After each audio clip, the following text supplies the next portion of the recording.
el 2005 se publicó. Cumplió el colegio 135 años. Pero le agregué todas estas cosas porque Nacho quiso, ¿no? Entonces, bueno, con ustedes, en 79 es la visita de Arrupe. Exacto. En 80 se inaugura la nueva biblioteca del colegio. En 79 son las primeras sociedades de alumnos. Claro. En 81 es el homenaje a Clavijero. En 93 la casa de ejercicios. En el 2000 son los 130 años y se inaugura el auditorio del colegio. Y en el 2005 el edificio de idiomas con la combinación con la Ibero. Esos son los posteriores a ustedes, ¿no? Bueno, pues Y han intentado, ¿cómo se llama? 2, 3 veces hacer un libro que continúe todos esos años, pero no han podido, primero porque no hay recuerdos, no hay forjas, no hay nada, ¿no? Estuvimos en el Oriente y creo que la forja que era, 1900, ¿qué la última? ¿60 y tantos? Sí, no, más adelante, 72, 73, que es cuando se termina lo militarizado, Claro. y inicia la parte mixta, y sí, es en 73 las últimas de la forja. Y luego se volvió a reanudar. Uh-huh. Hasta hoy siguen. Sí. Este año cumplió 70 años. Se reinauguró, pues. Sí, claro. Se reeditó la segunda época de ¿Y anuarios? Nada. No. Nada. Y anuarios hasta precisamente en esta época.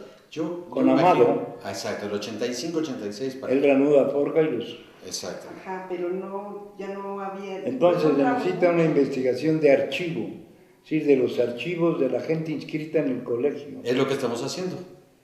Precisamente lo que estamos haciendo, ya tenemos... Pero claro, ahí nada más salen nombres, ¿no? ¿Hay fotos? No hay fotos, bueno, por lo menos las fotos de retrato. Ah, bueno. Y la investigación iconográfica también la estamos haciendo con el acopio con los compañeros. Entonces, Es la visita, el recordatorio, ahora con el Facebook y todas estas cosas, el correo, nos hacen llegar las fotos. qué bueno. Sí, hay gente, por Pero ejemplo... es un trabajo romano. Pedro del Cerro, antier contestó que tiene varias fotos, él está en Barcelona, y nos dijo, pues se las voy a hacer llegar. Entonces eso nos facilita ahora muchísimo, lo que antes era a pie. Sí, claro. Y no, bueno, ahí va poco a poco. Ahorita de aquí nos vamos para allá, tiene muchísimas fotos también. Sergio Vinay también dice que tiene fotos, pero sí, los compañeros van respondiendo, van mandando. Qué bueno. Y también lo que queremos son mensajes escritos, ¿no? Claro. Y anécdotas y todo ese tipo de cosas que van llegando a cuentagotas, o sea, no está tan... Sí. Es que, bueno, todo el mundo está ocupado. Pues el Carvajal se pasó mucho tiempo. Sí, ellos hicieron 10 años más o menos en conformar su libro. Sí. O en hacer el acopio, selección y distribución de todo el material. Nos estaban diciendo prácticamente porque fueron mandando, enviando. Eso fue haciendo un expediente. Y son lo que son las cosas. Ahí descubrió una vocación oculta que no tenía, ¿no? Pues sí. Nunca pensó que podía escribir, que podía... y le salió ahí, ¿no? Qué bueno. Que es muy buena recopilación. Es muy buena, una exhaustiva recopilación. Claro.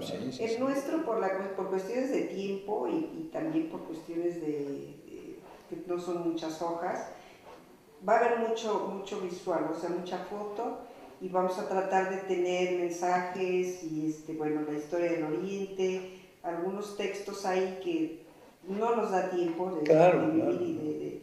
No, pero todas estas son aportaciones para Pedro, voy a cerrar esto, nada más. No, a dejarlo ahí. Ajá, gracias. Pero no sé si empezamos, don Pedro, a que nos... Pues esta parte sí, a mí me parece que la parte de la trayectoria de como profesor. Sí. ¿Así está cómodo, don Pedro? Sí, como usted guste. Sí, estoy cómodo. Perfecto. Entonces, adelante. Viendo a Marta para... Como que me platican. Esa es como la interlocutora, claro. Bueno, pues mi vida académica, digámoslo así, en el colegio fue muy larga. Fueron poco más de 36 años. A mí, la verdad de las cosas, modestia aparte, solo me faltó ser rector del colegio.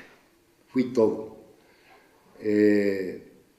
Desde un profesor inicial, terminando la preparatoria en el propio Oriente. Los jesuitas seguramente veían a veces en alguno de nosotros posibilidades futuras para el magisterio, y entonces había en el Oriente aquel de los años 40 y 50 una cosa que se llamaba estudio. Antes de empezar las clases, a las 8, de 8 a 9 de la mañana había estudio. Significaba que podía hacer la tarea, que podía revisar el material de las clases que iban a seguir, y esto, pásenle, vamos a... Póngale ahí para nosotros.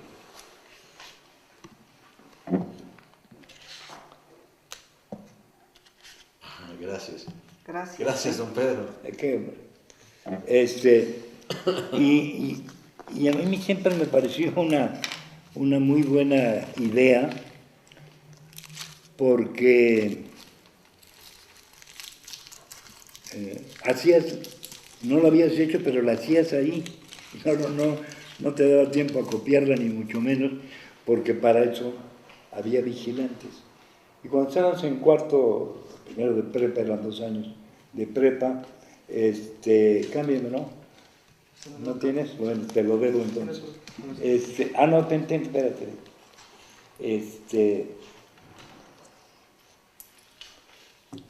Y le cierro, por favor. Qué lástima que ya no se puede fumar. ¿Mandé? Cierto.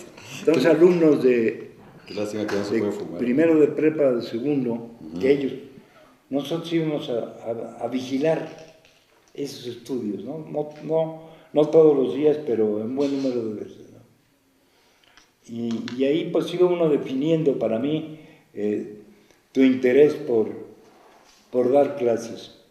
Y fue muy raro que al año siguiente de que yo salí en 52 del Oriente, de prepa, y en 53 empecé a dar clases, ¿no? Una pequeña clase, y al año siguiente otras, y así sucesivamente, ¿no? Fui jefe del departamento de historia, por supuesto, fui jefe del departamento de deportes, fui entrenador de fútbol, fui director de Forja, de la revista, fui director de la biblioteca cuando se hizo la biblioteca nueva del colegio, en fin, y cosa muy rara, fui el primer seglar prefecto en los colegios de la compañía, en la historia de los colegios de la compañía, lo que fue un honor enorme, pero una enorme responsabilidad, con muchos problemas, porque obviamente a más de algún jesuita no le gustó no el caso mío personal, sino que un no jesuita fuera prefecto del colegio y que tenía que tener forzosamente muchas relaciones con ellos y con todos los maestros, no solo con los alumnos, ¿no? Pero fue para mí una etapa muy importante de aprendizaje personal por relaciones humanas con alumnos y maestros. Y se alargó, después tuve otras actividades fuera del colegio y dejé lógicamente la prefectura, pero seguí dando clases, repito, hasta que cumplía yo los 36 años, ininterrumpidos. El doctor Arroyo, Jaime Ortiz, empezaron antes que yo, por supuesto, a dar clases, pero se fueron en una larga época. Yo creo que en la historia del colegio nadie durante 36 años ininterrumpidos tuvo que ver con la vida del colegio como maestro y en otras tantas actividades. Eso me permitió una liga emocional muy fuerte, muy importante con la Compañía de Jesús, con los jesuitas. Tuve muchos amigos como maestros míos y después muchos compañeros, ¿no? En el magisterio que realizan los jesuitas como parte de su formación, ¿no? Dos rectores del Oriente fueron alumnos míos, Posada y Amado, para empezar, muchos jesuitas, ¿no? Que también pasaron por mis aulas, y tengo la enorme satisfacción en estos 36 años de haber puesto una pequeña semilla en muchas generaciones que hoy son parte de la vida económica, de la vida social, de la vida política de Puebla y de México. Hay personajes, hoy quizás el primer empresario de México es el Diablo Fernández, José Antonio Fernández Carvajal, ¿no? Alumno mío, presidente de Defensa Nacional, con proyección internacional en muchos lugares de América y del mundo, y que no he mantenido diferencias con ellos en el camino de la vida, sino al contrario.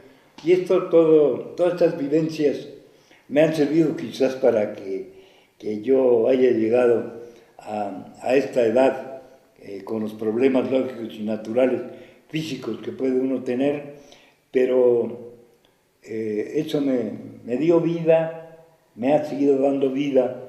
Y bueno, fuera del Oriente, ahora tengo un taller de historia, porque quien empieza a dar clases nunca podrá dejar de darlo, ¿no? Tengo un taller de historia para adultos aquí en la Casa de la Cultura y otro en la Ibero, fundamentalmente con exalumnos, los de la Ibero. Aquí no, aquí es libre, pero pues es el cuarto o quinto taller de historia después de que dejé de dar clases, después de 36 años en el Oriente, que me permite esa comunicación con la gente para saber cómo piensa ya en la adultez, por qué, que es muy interesante, por qué ahora hay una renovación de interés por la historia de México, por los padres de familia y por los adultos, ¿no? Porque quizás cuando les tocó estudiar la historia de México, no pusieron atención, no se las dieron bien, y los problemas del país, problemas sociales, problemas políticos, problemas económicos que hemos vivido en los últimos años, han vuelto la cara a la historia, y por eso ellos han regresado, no tardíamente, porque de esa manera han podido influir mejor con los hijos, con los nietos y con el mundo en el que ellos se desenvuelven y viven, para el conocimiento de la historia de México, que la historia es una lección permanente de la vida de un país, de una comunidad, ¿no? Y el que no conoce la historia de este país, como la de cualquier otro natural de su país, es un extranjero dentro del mismo. Y a mí me parece eso el peor delito que le puede pasar a un hombre, ¿no? El ser un extranjero en su propia patria, en su propio territorio, por el desconocimiento de la historia. Esa ha sido mi premisa y mi filosofía de vida como maestro, y afortunadamente lo he podido seguir haciendo, ¿no? Pero el origen, sin duda alguna, fue el colegio, fue el Oriente, fue la compañía. Claro, para ustedes su mejor época fue la de ustedes, la mía fue la mía, pero el que es maestro tiene la enorme oportunidad de que va una generación, va otra y se queda, él se queda, ¿no? Y él puede contrastar mucho en el tiempo el pensamiento, la ideología, el carisma, la sensibilidad de las diversas generaciones, ¿no? Y de ahí, por ejemplo, podría yo partir para lo de la militarización, ¿no?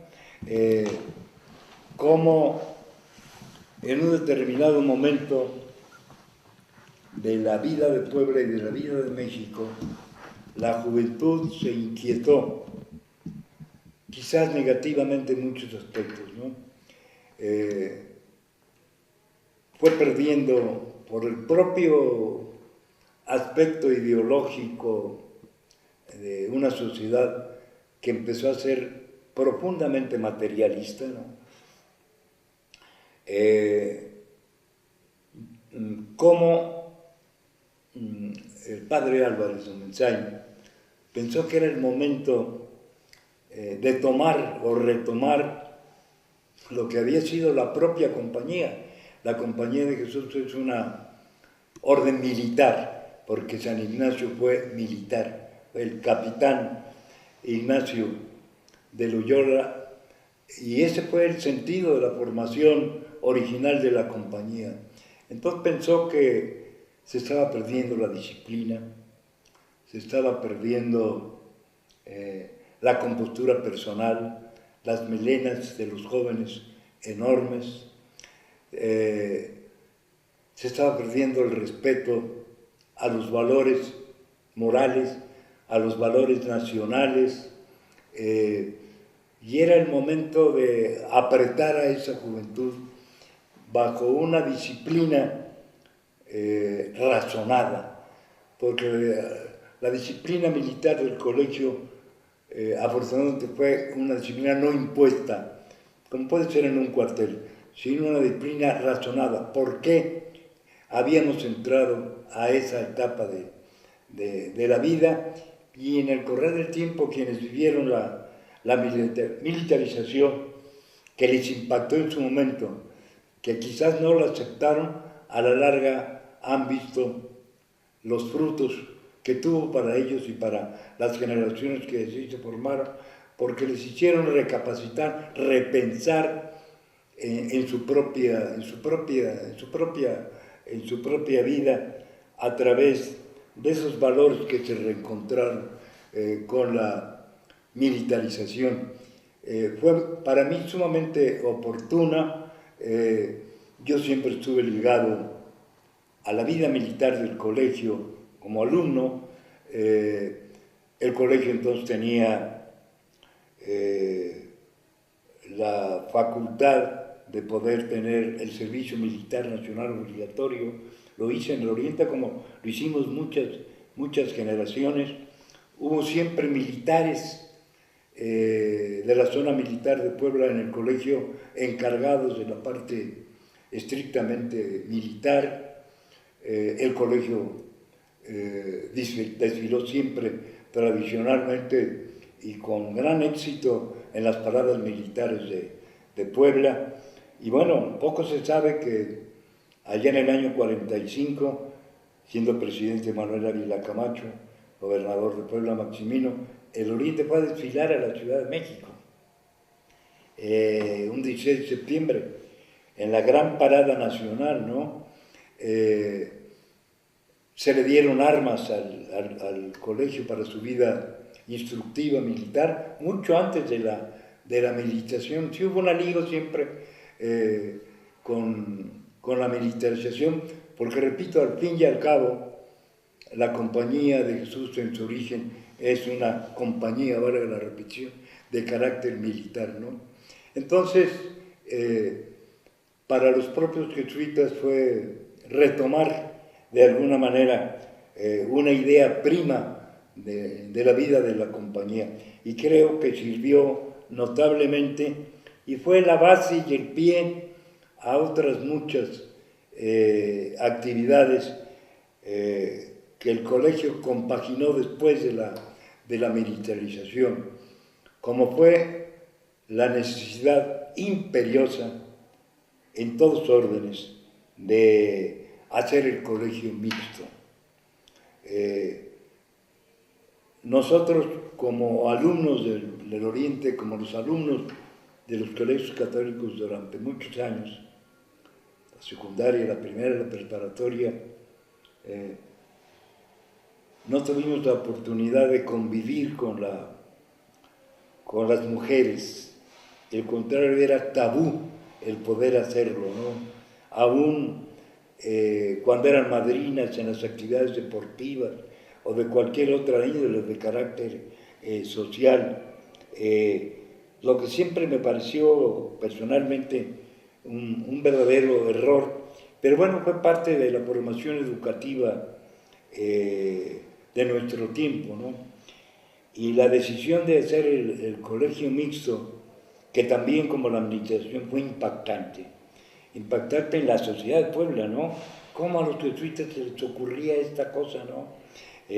Las primeras que protestaron fueron las órdenes religiosas, porque supuestamente el colegio iba a absorber a las mujeres estudiantes, cosa que no sucedió. Todas han seguido su propia vida.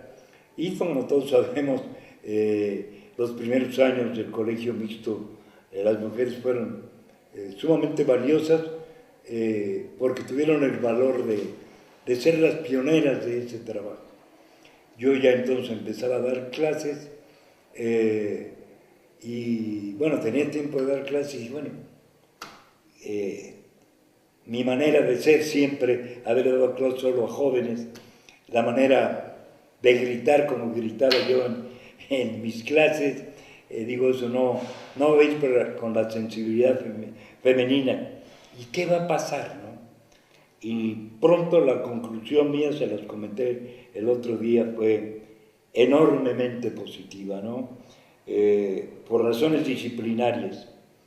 El joven, empecé en secundaria, a veces hasta el primer año de preparatoria, vive la edad de la punzada, es molesto, es sangrón, es payaso, o lo era, ojalá se haya superado esas etapas, pero el hombre en ese momento, con la mujer enfrente, no se atrevía a tomar esas actitudes. Entonces se acabaron disciplinariamente porque no quería hacer el ridículo ante la mujer.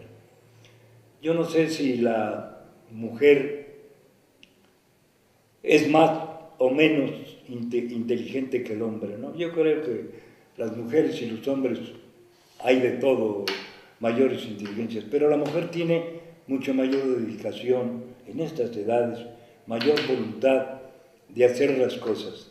Y entonces el hombre no quiso ser menos que la mujer y estudió más, estudió mejor para que no lo superara la mujer.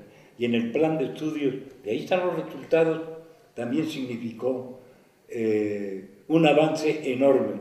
Y por último, no sé si sea lo más importante, el joven de entonces empezó a tratar a la mujer como su amiga, como su compañera, como su igual, cosa que no había sucedido antes por ese pésimo tabú de la formación educativa de los años 30, 40, 50, ¿no? En el tipo de educación de carácter particular, ¿no?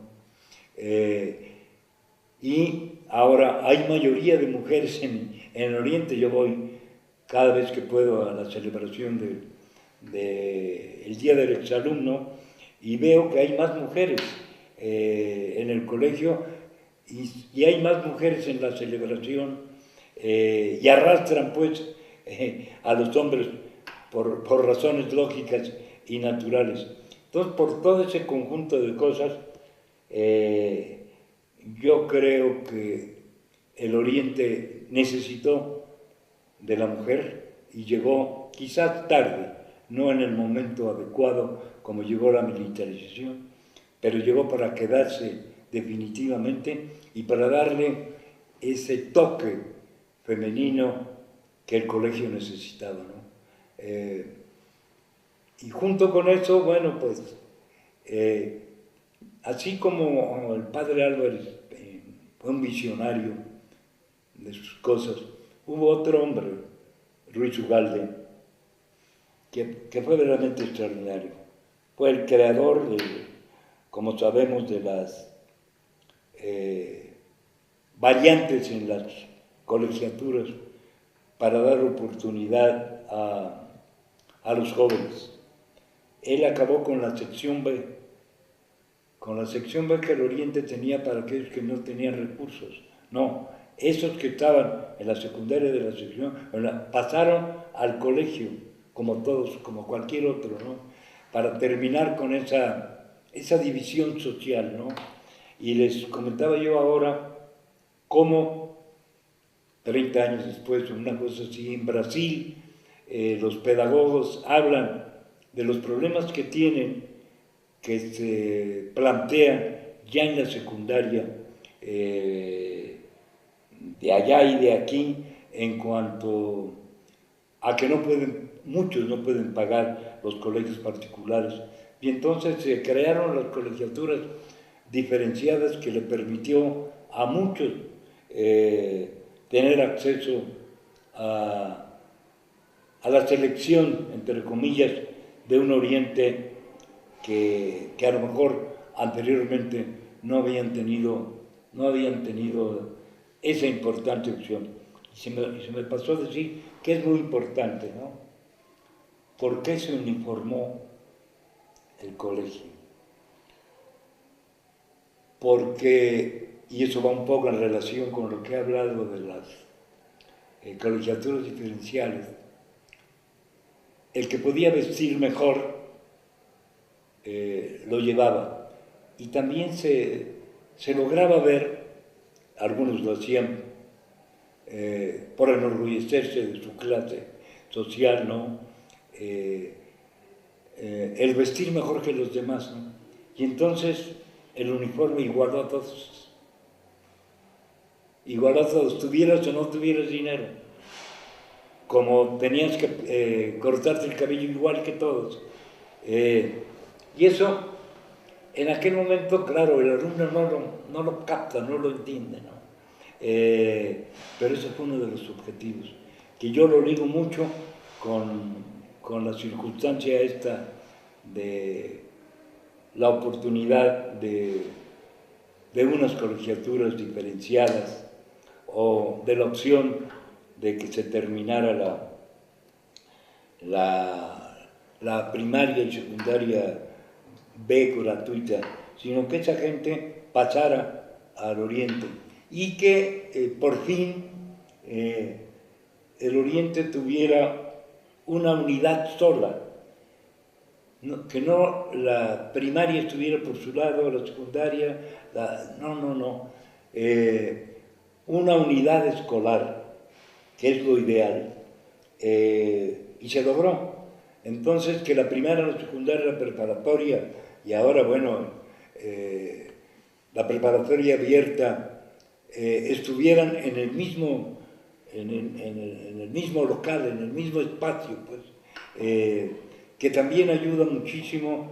Y ahora, bueno, pues ahora hay hasta kinder, ¿no?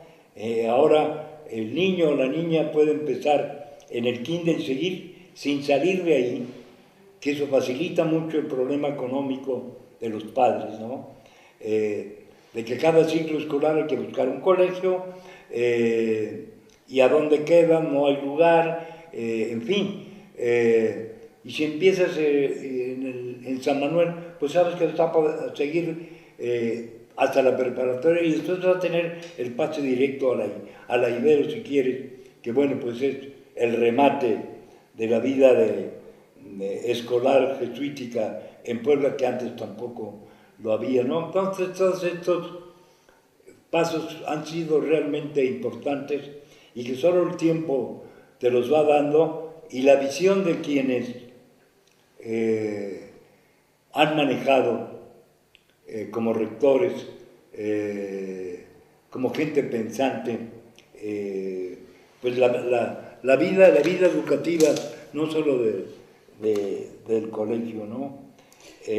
Don Pedro, ¿cómo era padre Manuel Jesús Ugalde? Usted que tuvo la oportunidad de tratar como persona, ¿recuerda alguna anécdota? No, era un hombre de una integridad religiosa, era un gran religioso, por eso era un gran maestro.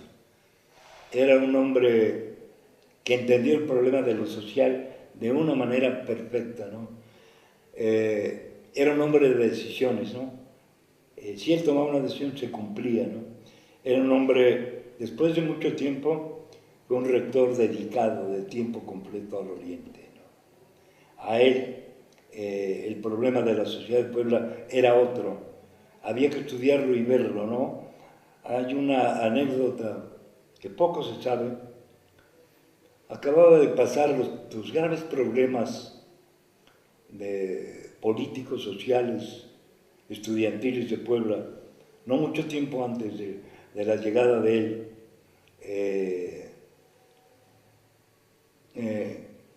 Lo que llevó a una división social muy importante de Puebla, ¿no? Y los jesuitas tomaron su actitud y el colegio también, en medio de aquello de cristianismo sí, comunismo no, que a la larga dividió a la sociedad de Puebla.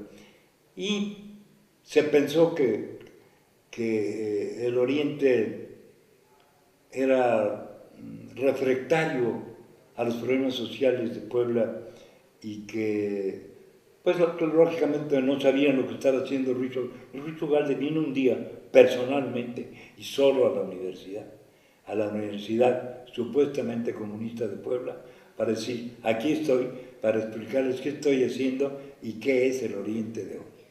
Fuera de serie. Yo que tuve la oportunidad de tratarlo, pues de manera íntima, era un hombre que vivió para el colegio, para Puebla y para las reformas que él hizo y que se supo enfrentarse a todos estos problemas que se dijeron. Por ejemplo, el problema de los colegios mixtos, ¿no?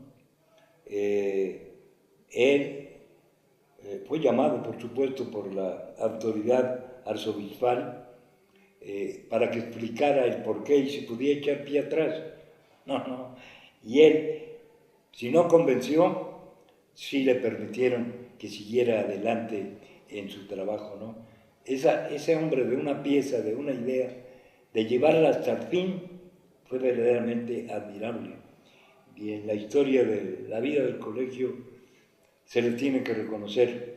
Posiblemente hoy las nuevas generaciones no sepan, y es normal, esto y lo otro de lo que hizo Ruiz Ugalde, pero en la historia que se va recogiendo va teniendo un lugar muy espiritual, muy espiritual y muy material, porque para mí hay un Oriente antes de Ruiz Ugalde y de Álvarez Omenchain y un Oriente después, ¿no? Muy bien. Esa podría ser la mejor definición de estos visionarios, ¿no?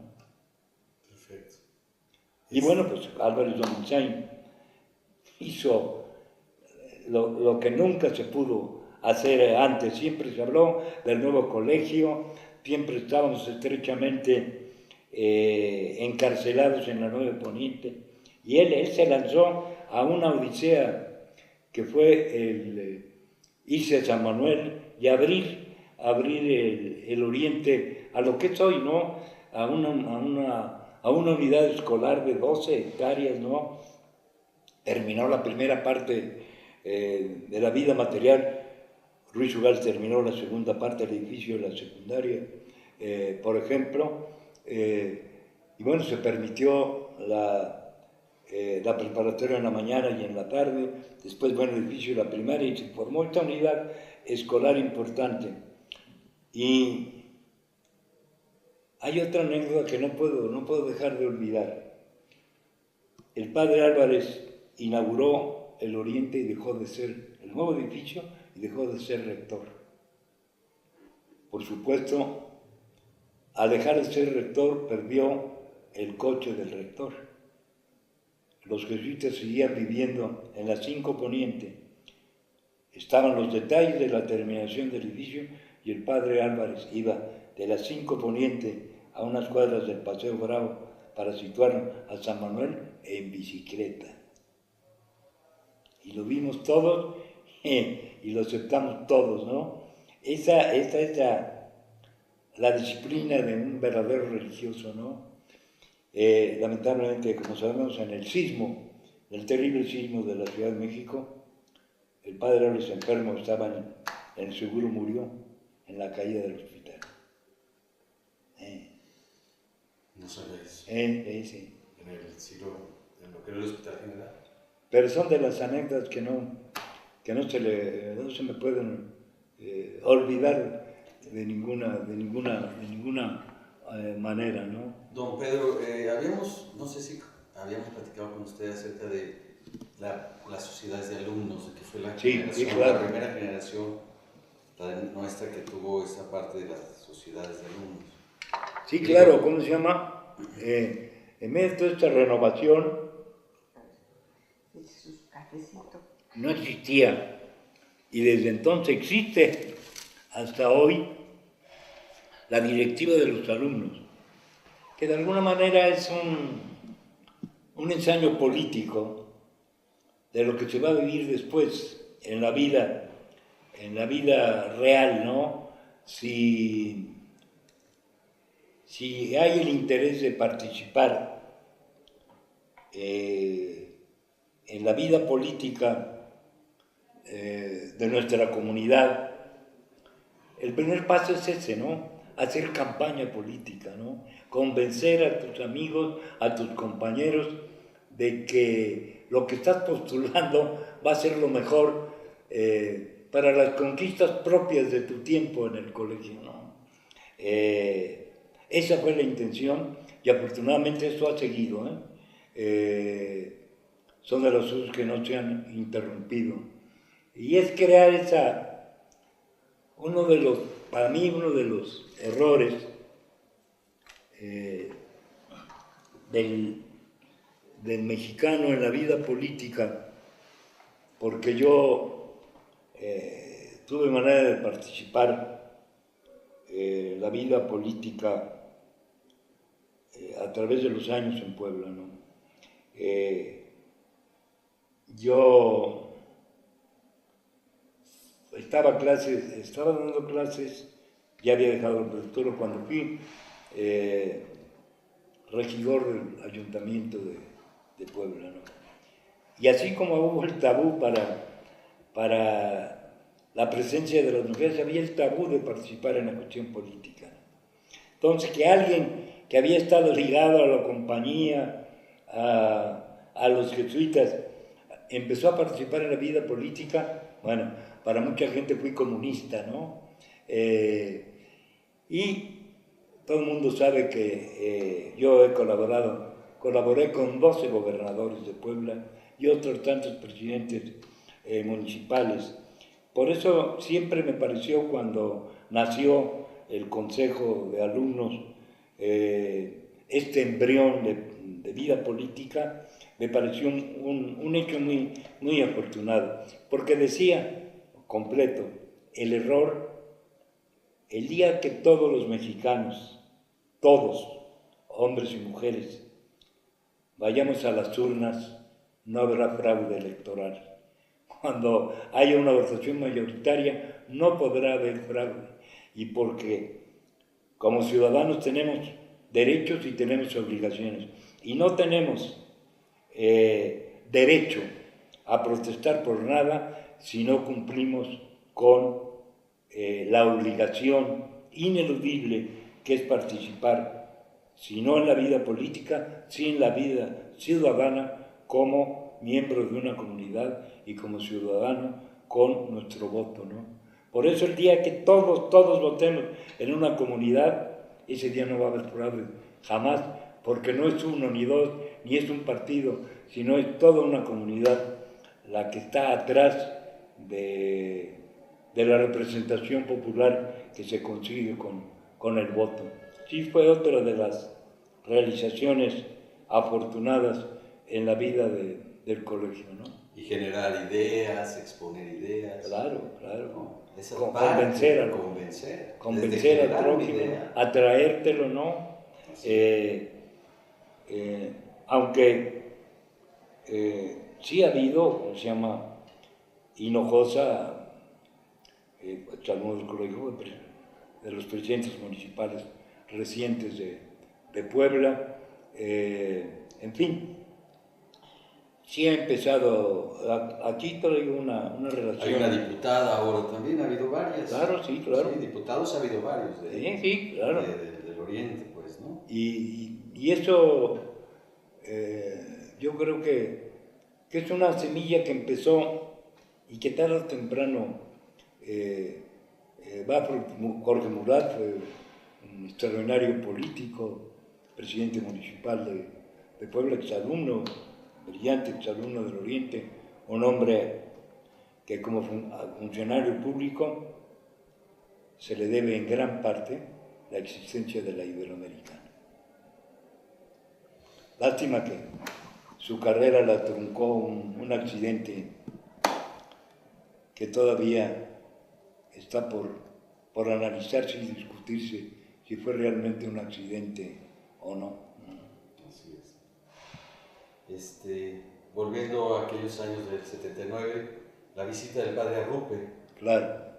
¿Qué impresión, qué opinión tiene? ¿Qué impresión más que opinión? Sí. ¿Qué impresión sobre ese? Cuando yo era alumno del Oriente en 1948 y 49, el padre Arrupe vino a Puebla y vino a México y vino a América.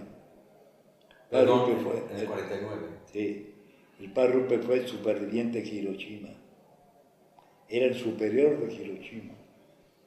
Y vino a recoger ayuda para los colegios y para la vida jesuítica de Japón. Escribió un libro sobre lo que él vivió, sobre la tragedia de Hiroshima.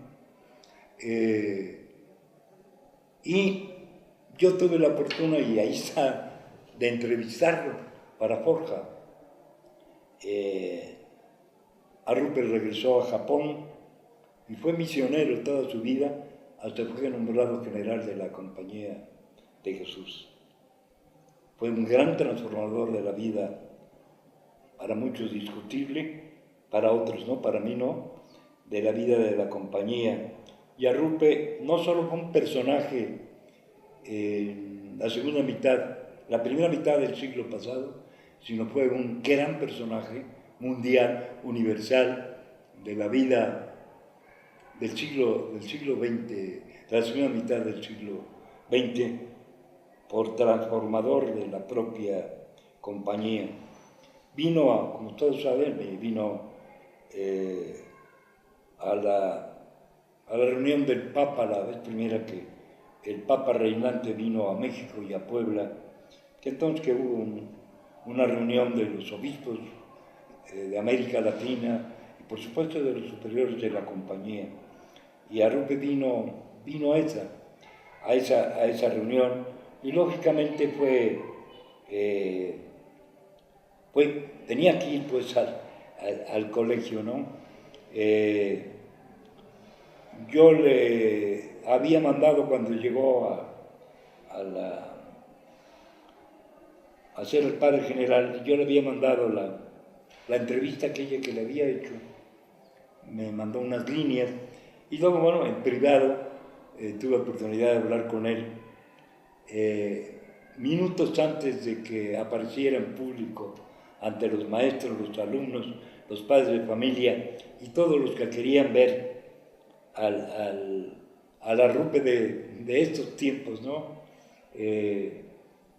Y le recordé aquello y yo fui un profundo admirador del padre Arrupe como misionero y después como padre general. Y los jesuitas me pidieron que yo hiciera una brevísima presentación del padre Arrupe porque la gente lo que quería era oír y ver a este hombre que transmitía espiritualidad, ¿no? Un hombre que hasta su muerte fue de una integridad enorme, personal, profesional, religiosa, enorme, ¿no? Quiero decir que la actitud de ese Papa ante la compañía y ante Arrupe fue verdaderamente lamentable y negativa, ¿no? Para mí fue un hombre que quiso acabar con la compañía y que no pudo. Y no pudo tampoco con la Rupe, muy enfermo, acabado físicamente. Y yo creo que también moralmente, porque nunca pensó que alguien de tanto poder podía haber tenido esa actitud hacia él y a través de él hacia la compañía. Pero la vida da muchas vueltas, la historia da muchas vueltas. Y ahora hay un jesuita en el papado de este país, que también, si lo dejan, va a cambiar las cosas de la propia iglesia. Entonces yo hice la presentación de Rupe y cuando él tomó la palabra me dijo, Pedro, tocayo mío, para mi fortuna, dijo, Pedro, qué compañía, la compañía de Jesús, qué compañía has tenido o han tenido ustedes, ¿no? Como haciendo una autocrítica, porque flotaba en el ambiente ya la actitud contraria a la renovación de la compañía que impulsaba a Rupe, ¿no? Y sus ideas sociales, que son las ideas de la compañía. Ya habían muerto los jesuitas en Centroamérica, ¿no?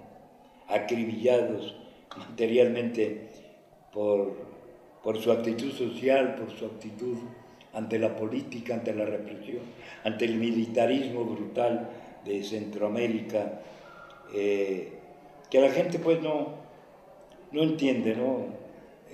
O no entendió y muchas veces no creen que el religioso debe estar dentro de la propia iglesia sin empaparse de los problemas de fuera de la iglesia, fuera de la puerta de la iglesia, ¿no? Que son tan graves en el mundo hoy, ¿no? Y por eso, bueno, el cambio de la compañía en ser para los demás en todos órdenes, por eso en gran parte haber dejado los colegios y dedicarse a las universidades, porque ahí está el motor, ahí debe estar el motor humano cambiante de nuestras sociedades, ¿no?